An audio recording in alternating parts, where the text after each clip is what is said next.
Hi hello ನಮಸ್ಕಾರ ಎಲ್ರಿಗೂ ನನ್ನ ಚಾನಲ್ ಸಿಂಪಲ್ ಆಗಿ ಟಿಪ್ಗೆ ಸ್ವಾಗತ. ಎಲ್ರು ಹೇಗಿದ್ದೀರಾ? ಎಲ್ರು ಆರಾಮಾಗಿದ್ದೀರಾ ಅಂತ ಅನ್ಕೋತೀನಿ. ಆರಾಮಾಗಿರಿ. ಸೊ ನಾನು ಲಾಸ್ಟ್ 2 ವಿಡಿಯೋಗಳು ರೆಮಿನೆಂಟ್ ಅನ್ನೋ ಒಂದು ಕೊರಿಯನ್ ಡ್ರಾಮಾನ ಕನ್ನಡದಲ್ಲಿ ಎಕ್ಸ್ಪ್ಲೇನ್ ಮಾಡಿ ಅಪ್ಲೋಡ್ ಮಾಡಿದ್ದೆ. ಸೊ ನಾನು 3ನೇ ಎಪಿಸೋಡ್ ಇಂದ ಅದರ ಮುಂದುವರಿದ ಭಾಗವನ್ನ ನಾನು ಇನ್ನೊಂದು ಡ್ರಾಮಾ ಎಕ್ಸ್‌ಪ್ರೆಸ್ ಕನ್ನಡ ಅನ್ನೋ ಚಾನೆಲ್ ಅಲ್ಲಿ ನಾನು ಅಪ್ಲೋಡ್ ಮಾಡ್ತೀನಿ ಇನ್ಮೇಲಿಂದ. ಯಾರಾದ್ರೂ ಡ್ರಾಮಾನ ಫಾಲೋ ಮಾಡ್ತಾ ಇದ್ರೆ ಅವರೆಲ್ಲ ದಯವಿಟ್ಟು ಆ ಚಾನೆಲ್ ಅಲ್ಲಿ ಹೋಗಿ ಒಂದ್ಸಲ ನೋಡಿ. ಸೊ ಚಾನೆಲ್‌ನ ಸಬ್ಸ್ಕ್ರೈಬ್ ಮಾಡ್ಕೊಳ್ಳಿ. ನಿಮ್ಗೆ ಇಷ್ಟ ಇದ್ರೆ ಇನ್ನಷ್ಟು ಅದೇ ತರದ ಒಳ್ಳೆ ಒಳ್ಳೆ ಡ್ರಾಮಾಗಳನ್ನ ನಿಮ್ಗೆ ಕನ್ನಡದಲ್ಲಿ ಎಕ್ಸ್‌ಪ್ಲೇನ್ ಮಾಡ್ತೀನಿ. ಸೊ ಇಂಟ್ರೆಸ್ಟ್ ಇದ್ದವರು ದಯವಿಟ್ಟು ಚಾನೆಲ್‌ಗೆ ಸಬ್ಸ್ಕ್ರೈಬ್ ಮಾಡ್ಕೊಳ್ಳಿ. ಹಾಗೆ ಈ ನನ್ನ ಚಾನೆಲ್ ಸಿಂಪಲ್ ಆಗಿ ಒಂದು ಟಿಪ್‌ನ ಕೂಡ ಸಬ್ಸ್ಕ್ರೈಬ್ ಮಾಡ್ಕೊಳ್ಳಿ. ಸೊ ತುಂಬಾ ಸಿಂಪಲ್ ಆಗಿರುವಂತ ಕೆಲವೊಂದು ಟಿಪ್ಸ್‌ಗಳನ್ನ ನಾನು ನಿಮ್ ಜೊತೆ ಶೇರ್ ಮಾಡ್ತಾ ಹೋಗ್ತೀನಿ. ಸೊ ಯಾರೆಲ್ಲ ಇನ್ನು ಚಾನೆಲ್‌ಗೆ ಸಬ್ಸ್ಕ್ರೈಬ್ ಆಗಿಲ್ವೋ ಪಟ್ ಅಂತ ಸಬ್ಸ್ಕ್ರೈಬ್ ಮಾಡ್ಕೊಳ್ಳಿ. ಪಕ್ಕದಲ್ಲಿರೋ ಬೆಲ್ ಐಕಾನ್ನ ಪ್ರೆಸ್ ಮಾಡೋದನ್ನ ಮರಿಬೇಡಿ. ಸೊ ಬೇಸಿಗೆಗಾಲ ಶುರುವಾಗ್ತಿದ್ದ ಹಾಗೆ ಬೆಳೆಯೋದು ಜಾಸ್ತಿ ಆಗುತ್ತೆ, ಆಯಿಲ್ ಪ್ರೊಡಕ್ಷನ್ ಜಾಸ್ತಿ ಆಗುತ್ತೆ. ಇದರಿಂದ ನಮ್ಮ ಸ್ಕಿನ್ ಮೇಲೆ, ನಮ್ಮ ಸ್ಕಿನ್ ಪೋರ್ಸ್ ಅಲ್ಲಿ ಆಯಿಲ್ ಡೆಪೋಸಿಷನ್ ಮತ್ತೆ ಸ್ವೆಟ್ ಡೆಪೋಸಿಷನ್, ಇನ್ನು ಆಳು ಮುಳು ಕಡ್ಡಿ ಕಸ ಎಲ್ಲ ಇರೋದು. ಸೊ ಇದರಿಂದ ಬ್ಲಾಕ್ ಹೆಡ್ಸ್ ವೈಟ್ ಹೆಡ್ಸ್ ಜಾಸ್ತಿ ಆಗುತ್ತೆ. ಆಕ್ನೆ ಪಿಂಪಲ್ಸ್ ಇದೆಲ್ಲ ಜಾಸ್ತಿ ಆಗುತ್ತೆ. ಆಯಿಲಿ ಸ್ಕಿನ್ ಅವ್ರಿಗೆ, ಆಕ್ನೆ ಪ್ರೋನ್ ಸ್ಕಿನ್ ಅವ್ರಿಗೆ, ಸೆನ್ಸಿಟಿವ್ ಸ್ಕಿನ್ ಅವ್ರಿಗೆ ತುಂಬಾನೇ ಅವ್ರ ಸ್ಕಿನ್ ಬಗ್ಗೆ ತುಂಬಾ ಅವ್ರ ಕೇರ್ ತಗೋಬೇಕು.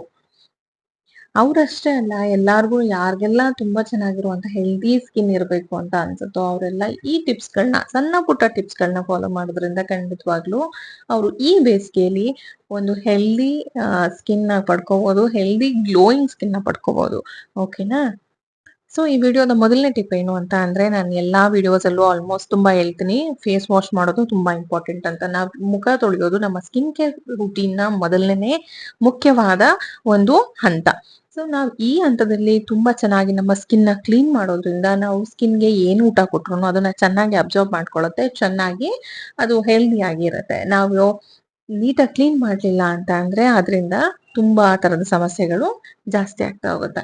ಸೊ ಅದಕ್ಕೋಸ್ಕರ ಫೇಸ್ ವಾಶ್ ಮಾಡೋದು ತುಂಬಾನೇ ಮುಖ್ಯ ಆಗುತ್ತೆ. ದಿನದಲ್ಲಿ 2 ಬಾರಿ ಫೇಸ್ ವಾಶ್ ಮಾಡ್ಲೇಬೇಕು. ಅದ್ರ ಜೊತೆ ನೀವು ಯಾವಾಗೆಲ್ಲ ತುಂಬಾ ಬೆವಿತಿರೋ, ತುಂಬಾ ಆಯಿಲ್ ಪ್ರೊಡಕ್ಷನ್ ತುಂಬಾ ಚಿಪ್ ಅಂತ ನಿಮ್ಗೆ ಯಾವಾಗ ಅನ್ಸುತ್ತೋ ನಿಮ್ಮ ಸ್ಕಿನ್, ಹಾಗೆಲ್ಲ ನೀವು ಫೇಸ್ ವಾಶ್ ಮಾಡ್ಬೋದು. ಫೇಸ್ ಅಂದ್ರೆ ಸೋಪ್ ಹಾಕಿ ಅಥವಾ ಯಾವ್ದಾದ್ರು ಕ್ಲೆನ್ಸರ್ ನ ಯೂಸ್ ಮಾಡಿ ಫೇಸ್ ವಾಶ್ ಮಾಡ್ಬೇಕಂದ್ರೆ ಇಟ್ಸ್ ಅಪ್ ಟು ಯು, ನಿಮ್ ಇಷ್ಟ ಅದು. ಅಟ್ಲೀಸ್ಟ್ ಒಂದು ತಣ್ಣೀರಲ್ಲಿ ಮುಖನ ಒಂದು ಸ್ಪ್ಲಾಶ್ ಮಾಡೋದ್ರಿಂದ ನಿಮ್ಗೆ ಎಷ್ಟೋ ರಿಫ್ರೆಶ್ ಅನ್ಸುತ್ತೆ ನಿಮ್ಮ ಸ್ಕಿನ್. ಸೊ ಮೊದಲನೇ ಟಿಪ್ಪು, ನೀವು ಫೇಸ್ ವಾಶ್ ಮಾಡ್ಬೇಕು. ಎರಡನೇ ಟಿಪ್ ಏನು ಅಂತ ಅಂದ್ರೆ, ನೀವು ನಿಮ್ಮ ಮುಖದ ಸ್ಕಿನ್ ಟೈಪ್ಗೆ ಅನುಗುಣವಾಗಿ ಮತ್ತೆ ಸೀಸನ್ಗೆ ಅನುಗುಣವಾಗಿ ನಿಮ್ಮ ಮಾಯಿಶ್ಚರೈಸರ್ ಆಗಿರ್ಬೋದು, ಸನ್ಸ್ಕ್ರೀನ್ ಆಗಿರ್ಬೋದು, ಸೀರಮ್ಸ್ ಆಗಿರ್ಬೋದು, ನೀವು ಚೂಸ್ ಮಾಡ್ಬೇಕಾಗತ್ತೆ. ಮುಖ್ಯವಾಗಿ ಮಾಯಿಶ್ಚರೈಸರ್ ನ ನೀವು ನಿಮ್ಮ ಆಯಿಲಿ ಸ್ಕಿನ್ ಆಗಿದ್ರೆ ನೀವು ಜೆಲ್ ಬೇಸ್ಡ್ ಮಾಯಿಶ್ಚರೈಸರ್ಸ್ ನ ಯೂಸ್ ಮಾಡ್ಬೇಕು. ಆಕ್ನೆ ಪ್ರೋನ್ ಸ್ಕಿನ್ ಈ ತರದವ್ರಾದ್ರೆ ನೀವು ಜೆಲ್ ಬೇಸ್ಡ್, ಮತ್ತೆ ಡ್ರೈ ಸ್ಕಿನ್ ಅವರಾದ್ರೆ ಆದಷ್ಟು ಕ್ರೀಮ್ ಬೇಸ್ಡ್. ಸೊ ಇವಾಗ ನಾವು ಚಳಿಗಾಲದಲ್ಲಿ ಏನಾಗ್ತಾ ಇತ್ತು, ನಮ್ಮ ಸ್ಕಿನ್ ಡ್ರೈ ಆಗ್ತಾ ಇತ್ತು ಅಂತ ಆಲ್ಮೋಸ್ಟ್ ಎಲ್ರು ಕ್ರೀಮ್ ಬೇಸ್ಡ್ ಮಾಯಿಶ್ಚರೈಸರ್ಸ್ ನೇ ಅಪ್ಲೈ ಮಾಡ್ತಿರ್ತಾರೆ. ಯಾಕೆ ಅಂದ್ರೆ ಸ್ಕಿನ್ ಡ್ರೈ ಇರುತ್ತೆ. ಬಟ್ ಇವಾಗ ಅಂತ ಅಂದ್ರೆ ಆಯಿಲ್ ಪ್ರೊಡಕ್ಷನ್ ಜಾಸ್ತಿ ಇರುತ್ತೆ. ಈಗ ಆದಷ್ಟು ಆಯಿಲಿ ಸ್ಕಿನ್ ಅವರು ದಯವಿಟ್ಟು ಜೆಲ್ ಬೇಸ್ಡ್ ಮಾಯಿಶ್ಚರೈಸರ್ಸ್ ನ ಅಪ್ಲೈ ಮಾಡೋದು ತುಂಬಾ ಮುಖ್ಯ ಆಗುತ್ತೆ. ಹಾಗೆ ಸನ್ಸ್ಕ್ರೀನ್ಸ್ ಕೂಡ specially design for oily skin ಇರೋ ಅಂತ ಪ್ರಾಡಕ್ಟ್ಸ್ ನ ಯೂಸ್ ಮಾಡೋದ್ರಿಂದ ಸ್ಕಿನ್ ಹೆಲ್ತ್ ಚೆನ್ನಾಗಿರುತ್ತೆ. ನಿಮ್ಮ ಪೋರ್ಸ್ ಕ್ಲಾಗ್ ಆಗಲ್ಲ. ಸೊ ನಿಮ್ಗೆ ಪಿಂಪಲ್ಸ್ ಪ್ರಾಬ್ಲಮ್ ಜಾಸ್ತಿ ಆಗೋದಿಲ್ಲ. ನೀವು ಅದಕ್ಕೆ ತಕ್ಕನಾಗಿ ನಿಮ್ಮ ಸ್ಕಿನ್ ಟೈಪ್ ತಕ್ಕನಾಗಿ ನಿಮ್ಮ ಸ್ಕಿನ್ ಕೇರ್ ಪ್ರಾಡಕ್ಟ್ಸ್ ನ ಚೂಸ್ ಮಾಡ್ಲಿಲ್ಲ ಅಂತ ಅಂದ್ರೆ ಅದಕ್ಕಿಂತ ಇನ್ನೊಂದು ದೊಡ್ಡ ಮಿಸ್ಟೇಕ್ ಮಾಡೋಕ್ ಸಾಧ್ಯನೇ ಇಲ್ಲ ಸ್ಕಿನ್ ಕೇರ್ ರೂಟೀನ್ ಅಲ್ಲಿ. ಓಕೆನಾ? ಇನ್ನು 3ನೇ ಟಿಪ್ ಬಂದ್ಬಿಟ್ಟು, ನಮ್ಮ ಮುಖದಲ್ಲೇನೆ ತುಂಬಾ ಆಯಿಲ್ ಪ್ರೊಡಕ್ಷನ್ ಆಗ್ತಾ ಇದೆ. ಸೊ ಒಂದು ಮಾಯಿಶ್ಚರೈಸರ್ ಏನಕ್ಕೆ, ಆಯಿಲೇ ಇರುತ್ತೆ, ನಾನು ಜಸ್ಟ್ ಒಂದು ಸೀರಮ್ ಹಾಕಿ ಅದ್ರ ಮೇಲೆ ನಾನು ಸನ್ಸ್ಕ್ರೀನ್ ನ ಅಪ್ಲೈ ಮಾಡ್ತೀನಿ ಅಂತ ನೀವ್ ಏನಾದ್ರೂ ಅನ್ಕೊಂಡು ಮಾಯಿಶ್ಚರೈಸರ್ ನ ಸ್ಕಿಪ್ ಮಾಡೋದಾದ್ರೆ ದಯವಿಟ್ಟು ಆತರ ಮಾಡಕ್ ಹೋಗ್ಬೇಡಿ. ಯಾತಕ್ಕೋಸ್ಕರ ಅಂದ್ರೆ ನಿಮ್ಮ ಸ್ಕಿನ್ಗೆ ಮಾಯಿಶ್ಚರೈಸರ್ ತುಂಬಾನೇ ಇಂಪಾರ್ಟೆಂಟ್. ಅದಕ್ಕೆ ಮಾಯಿಶ್ಚರೈಸರ್ ಸಿಗ್ತಾ ಇಲ್ಲ ಅಂತ ಅಂದ್ರೆ ನಮ್ಮ ಸ್ಕಿನ್ ಏನೇ ಅಂತ ಯೋಚನೆ ಮಾಡುತ್ತೆ, ಸೊ ನನ್ಗೆ ಹೊರಗಡೆಯಿಂದ ಮಾಯಿಶ್ಚರ್ ಸಿಗ್ತಾ ಇಲ್ಲ, ನನಗೆ ಬೇಕಾಗಿರುವಂತದ್ದು ಸಿಗ್ತಾ ಇಲ್ಲ, ಸೊ ನಾನು ಇನ್ನಷ್ಟು ಆಯಿಲ್ ಪ್ರೊಡಕ್ಷನ್ ಜಾಸ್ತಿ ಮಾಡ್ಬೇಕಾಗತ್ತೆ ಅಂತ ಹೇಳಿ ನಮ್ಮ ಸ್ಕಿನ್ ಇನ್ನಷ್ಟು ಆಯಿಲ್ ಪ್ರೊಡಕ್ಷನ್ ಜಾಸ್ತಿ ಮಾಡಕ್ ಶುರು ಮಾಡುತ್ತೆ. ಸುಮ್ಮನೆ ಯಾಕೆ ಅದರ ರಿಸ್ಕ್ ಎಲ್ಲ, ಅದರಿಂದ ಇನ್ನಷ್ಟು ಆಯಿಲ್ ಪ್ರೊಡಕ್ಷನ್ ಜಾಸ್ತಿ ಆಗುತ್ತೆ, ಪಿಂಪಲ್, ಆಕ್ನೆ ಮತ್ತೆ ಆಯಿಲ್ ಡೆಪೋಸಿಷನ್ ಎಲ್ಲಾ ಜಾಸ್ತಿ ಆಗುತ್ತೆ, ಮುಖ ಫ್ರೆಶ್ ಆಗಿ ಕಾಣ್ತಾ ಇರಲ್ಲ. ಸೊ ಮಾಯಿಶ್ಚರೈಸರ್ ನ ಸ್ಕಿಪ್ ಮಾಡುವಂತ ತಪ್ಪನ್ನ ಮಾಡ್ಬೇಡಿ. ನನ್ನ 4ನೇ ಟಿಪ್ ಬಂದ್ಬಿಟ್ಟು ನನ್ನ ಫೇವ್ರೆಟ್ ಲೈನ್. ಸನ್‌ಸ್ಕ್ರೀನ್‌ನ ಅಪ್ಲೈ ಮಾಡೋದು ದಯವಿಟ್ಟು ಮರೆಯೋದಕ್ಕೆ ಹೋಗ್ಬೇಡಿ.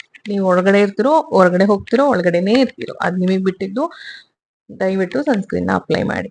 SPF 30 PA+++ ಇರೋ ಅಂತ ಯಾವುದೇ ಸನ್‌ಸ್ಕ್ರೀನ್‌ನ ಯೂಸ್ ಮಾಡಿ. ನಿಮ್ಮ ಸ್ಕಿನ್ ಟೈಪಿಗೆ ಸೂಟ್ ಆಗುವಂತ ಒಂದು ಒಳ್ಳೆ ಸನ್‌ಸ್ಕ್ರೀನ್‌ನ ಚೂಸ್ ಮಾಡ್ಕೊಳ್ಳಿ. ಅದನ್ನ ಎವ್ರಿ 2 to 3 ಅವರ್ಸ್ ಪದೇ ಪದೇ ಹಚ್ಕೋತಾ ಇರಿ. ಹೊರಗಡೆ ತುಂಬಾ ಬಿಸಿಲಿರುತ್ತೆ. ಸೊ ಅದಕ್ಕೋಸ್ಕರ ಹೇಳ್ತಾ ಇದ್ದೀನಿ, ನಿಮ್ಮ ಸ್ಕಿನ್ ಡಲ್ ಆಗುವಂತ ಎಲ್ಲಾ ಚಾನ್ಸಸ್ ಇರುತ್ತೆ. ಸೊ ಸನ್‌ಸ್ಕ್ರೀನ್‌ನ ಮಿಸ್ ಮಾಡಬೇಡಿ.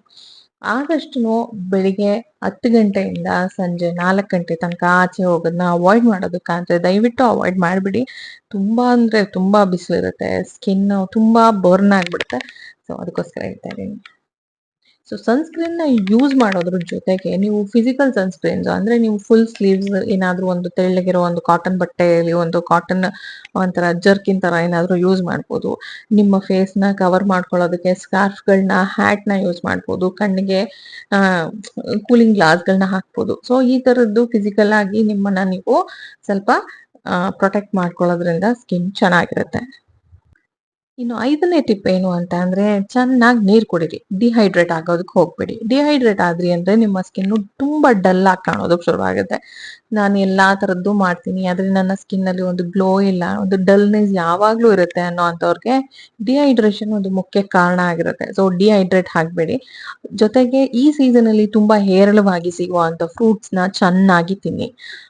ಹಣ್ಣುಗಳನ್ನ, ತರಕಾರಿನ ಚೆನ್ನಾಗಿ ತಿನ್ನಿ, ಚೆನ್ನಾಗಿ ನೀರ್ ಕುಡೀರಿ. ಇದು ನೀವು ಒಳಗಡೆಯಿಂದ ನಿಮ್ಮ ಸ್ಕಿನ್ಗೆ ಕೊಡುವಂತ ಔಷಧ. ಓಕೆನಾ? ಈ ವಿಡಿಯೋದ 6ನೇ ಟಿಪ್ ಏನು ಅಂತ ಅಂದ್ರೆ ಆದಷ್ಟು ವಾರದಲ್ಲಿ 2 ಬಾರಿ ಒಂದು ಎಕ್ಸ್ಫೋಲಿಯೇಷನ್ ನ ಮಾಡ್ಕೊಳ್ಳೋದು ತುಂಬಾ ಇಂಪಾರ್ಟೆಂಟ್ ಆಗುತ್ತೆ. ಎಕ್ಸ್ಫೋಲಿಯೇಷನ್ ಅಂತ ಅಂದ್ರೆ ನಮ್ಮ ಮುಖದ ಮೇಲೆ ಇರುವಂತ ಚರ್ಮ ಅಂದ್ರೆ ಸತ್ತೋಗಿರೋ ಚರ್ಮ, ಡೆಡ್ ಸ್ಕಿನ್ ನ ತೆಗ್ದು ಹಾಕುವಂತ ಪ್ರಾಸೆಸ್ ನ ನಾವು ಎಕ್ಸ್ಫೋಲಿಯೇಷನ್ ಅಂತ ಹೇಳ್ತೀವಿ. ಸೊ ಡೆಡ್ ಸ್ಕಿನ್ ನ ತೆಗೆಯೋದ್ರ ಜೊತೆ ಬ್ಲಾಕ್ ಹೆಡ್ಸ್, ವೈಟ್ ಹೆಡ್ಸ್ ಎಲ್ಲ ಸ್ವಲ್ಪ ಆಲ್ಮೋಸ್ಟ್ ಕಡಿಮೆ ಆಗ್ಬಿಡುತ್ತೆ. ಸೊ ಎಕ್ಸ್ಫೋಲಿಯೇಷನ್ ಮಾಡ್ಕೊಳ್ಳೋದು ತುಂಬಾ ಇಂಪಾರ್ಟೆಂಟ್. ಅದು ಫಿಸಿಕಲ್ ಎಕ್ಸ್ಫೋಲಿಯೆಂಟ್ಸ್ ಆದ್ರೂ ಯೂಸ್ ಮಾಡಬಹುದು, ಕೆಮಿಕಲ್ ಎಕ್ಸ್ಫೋಲಿಯೆಂಟ್ಸ್ ಆದ್ರೂ ಯೂಸ್ ಮಾಡಬಹುದು ನೀವು. ಬಟ್ ಯಾವ್ದನ್ನೇ ಯೂಸ್ ಮಾಡ್ಬೇಕಾದ್ರೂ ವಾರದಲ್ಲಿ 2 ಬಾರಿ ಮಾತ್ರ ಯೂಸ್ ಮಾಡೋದನ್ನ ಅಭ್ಯಾಸ ಮಾಡ್ಕೊಳ್ಳಿ. ಸ್ಕ್ರಬ್ ನ ಯೂಸ್ ಮಾಡ್ತಾ ಇದ್ರೆ ತುಂಬಾ ಜೆಂಟಲ್ ಆಗಿ ಸ್ಕ್ರಬ್ ಮಾಡ್ಕೊಳ್ಳಿ. ಸ್ಕಿನ್ ಮೇಲೆ ತುಂಬಾ ರಪ ಅಂತ ಉಜ್ಬೇಡಿ, ಆಯ್ತಾ? ಸೊ ನೀವು ಕೆಮಿಕಲ್ ಎಕ್ಸ್ಫೋಲಿಯೆಂಟ್ಸ್ ನ ಯೂಸ್ ಮಾಡ್ತಾ ಇದ್ರೆ ಆ ಬಾಟಲ್ ಮೇಲೆ ನೋಡಿ ಅವ್ರು ಯಾವ ತರ ಇನ್ಸ್ಟ್ರಕ್ಷನ್ಸ್ ಕೊಟ್ಟಿರ್ತಾರೋ ಆ ಇನ್ಸ್ಟ್ರಕ್ಷನ್ಸ್ ನ ತಪ್ಪದೆ ಫಾಲೋ ಮಾಡಿ. ಸೊ ವಾರದಲ್ಲಿ 2 ಬಾರಿ ಎಕ್ಸ್ಫೋಲಿಯೇಷನ್ ಮಾಡ್ಕೊಳ್ಳೋದು ತುಂಬಾ ಮುಖ್ಯ ಆಗತ್ತೆ. ಇನ್ನು ಈ ವಿಡಿಯೋದ 7ನೇ ಟಿಪ್ ಬಂದ್ಬಿಟ್ಟು ಆದಷ್ಟು ಆಂಟಿ ಆಕ್ಸಿಡೆಂಟ್ಸ್ ಜಾಸ್ತಿ ಇರುವಂತ ಫುಡ್ ನ ನಿಮ್ಮ ಡಯಟ್ ಅಲ್ಲಿ ಇನ್ಕ್ಲೂಡ್ ಮಾಡ್ಕೊಳ್ಳಿ. ಜೊತೆಲಿ ಆಂಟಿ ಆಕ್ಸಿಡೆಂಟ್ಸ್ ಜಾಸ್ತಿ ಇರುವಂತ ಸ್ಕಿನ್ ಕೇರ್ ಪ್ರಾಡಕ್ಟ್ಸ್ ನ ನಿಮ್ಮ ರೂಟೀನ್ ಅಲ್ಲಿ ಸೇರಿಸ್ಕೊಳ್ಳಿ. ಸ್ಕಿನ್ ಕೇರ್ ಪ್ರಾಡಕ್ಟ್ ಅಂತ ಅಂದ್ರೆ ವಿಟಮಿನ್ ಸಿ ಸೀರಮ್ ತುಂಬಾನೇ ಒಳ್ಳೆ ಆಂಟಿ ಆಕ್ಸಿಡೆಂಟ್. ಸೊ ನೀವು ವಿಟಮಿನ್ ಸಿ ಸೀರಮ್ ನ ನೀವು ಸೇರಿಸ್ಕೋಬಹುದು. ಕ್ರೀಮ್ ಅಥವಾ ಸನ್ಸ್ಕ್ರೀನ್ ಬೇರೆ ಯಾವುದೇ ರೂಪದಲ್ಲಿ ಸೇರಿಸ್ಕೊಂಡ್ರು ಸೀರಮ್ ಅಷ್ಟು ಎಫೆಕ್ಟಿವ್ ಆಗಿ ನಮ್ಮ ಸ್ಕಿನ್ ಮೇಲೆ ಕೆಲಸ ಮಾಡೋದಿಲ್ಲ. ಸೊ ಸೀರಮ್ ರೂಪದಲ್ಲಿ ವಿಟಮಿನ್ ಸಿ ನ ನೀವು ಇನ್ಕ್ಲೂಡ್ ಮಾಡ್ಕೋಬಹುದು. ಜೊತೆಲಿ ಇನ್ನು ವಿಟಮಿನ್ ಸಿ ಆಗಿರ್ಬೋದು, ಇನ್ನ ಆಂಟಿ ಆಕ್ಸಿಡೆಂಟ್ಸ್ ಯಾವ್ದ್ರಲ್ಲೆಲ್ಲ ಜಾಸ್ತಿ ಇರುತ್ತೋ, ಹೇರಳವಾಗಿರುತ್ತೋ ಅಂತ ಊಟನ, ಅಂತ ತರಕಾರಿ, ಅಂತ ಹಣ್ಣುಗಳನ್ನ ನಿಮ್ಮ ಡಯಟ್ ಅಲ್ಲಿ ಸೇರಿಸ್ಕೊಳ್ಳಿ. ಸೊ ಅದರಿಂದ ನಿಮ್ಮ ಸ್ಕಿನ್ಗೆ ತುಂಬಾ ತುಂಬಾ ತುಂಬಾ ಒಳ್ಳೇದಾಗುತ್ತೆ. ಇನ್ನು 8ನೇ ಟಿಪ್ ಬಂದ್ಬಿಟ್ಟು ಆದಷ್ಟು ನೀವು ತಿಂಗಳಲ್ಲಿ 2 ಬಾರಿ ಆದ್ರೂ ನಿಮ್ಮ ಮುಖಕ್ಕೆ ಯಾವ್ದಾದ್ರು ಒಂದು ಫೇಸ್ ಪ್ಯಾಕ್ ನ ಮಾಡೋದನ್ನ ಅಭ್ಯಾಸ ಮಾಡ್ಕೊಳ್ಳಿ. ಅದು ನಾನು ಕಡಿಮೆ ಹೇಳ್ತಾ ಇರೋದು. ಆದ್ರೆ ವಾರಕ್ಕೆ ಒಮ್ಮೆ ಆದ್ರೂ ನೀವು ಫೇಸ್ ಪ್ಯಾಕ್ಸ್ ನ ಅಪ್ಲೈ ಮಾಡ್ಕೊಳ್ಳಿ. ನೀವು ಡ್ರೈ ಸ್ಕಿನ್ ಅವರಾಗಿದ್ರೆ ಕರ್ಡ್, ಹನಿ, ಪೊಟ್ಯಾಟೊ ಜ್ಯೂಸು ಅಥವಾ ಟೊಮ್ಯಾಟೊ ಜ್ಯೂಸು ಇದನ್ನೆಲ್ಲ ಸೇರಿಸ್ಕೊಂಡು ನೀವು ಫೇಸ್ ಪ್ಯಾಕ್ ಮಾಡ್ಕೊಂಡು ಅಪ್ಲೈ ಮಾಡ್ಕೋಬಹುದು. ನೀವು ಆಯಿಲಿ ಸ್ಕಿನ್ ಅವರಾಗಿದ್ರೆ ಮುಲ್ತಾನಿ ಮಿಟ್ಟಿ ನಿಮ್ಗೆ ತುಂಬಾ ತುಂಬಾ ತುಂಬಾ ಬೆಸ್ಟ್ ಫ್ರೆಂಡ್ ತರ ಕೆಲಸ ಮಾಡುತ್ತೆ ಈ ಸಮ್ಮರ್ ಅಲ್ಲಿ. ಸೊ ಮುಲ್ತಾನಿ ಮಿಟ್ಟಿ ಯೂಸ್ ಮಾಡ್ಕೋಬಹುದು ಅಥವಾ ಕಡಲೆ ಹಿಟ್ಟನ್ನ ಯೂಸ್ ಮಾಡ್ಕೋಬಹುದು. ಇದನ್ನೆಲ್ಲ ಯೂಸ್ ಮಾಡ್ಕೊಂಡು ನೀವು ಫೇಸ್ ಪ್ಯಾಕ್ ಗಳನ್ನ ಮಾಡ್ಕೋಬಹುದು.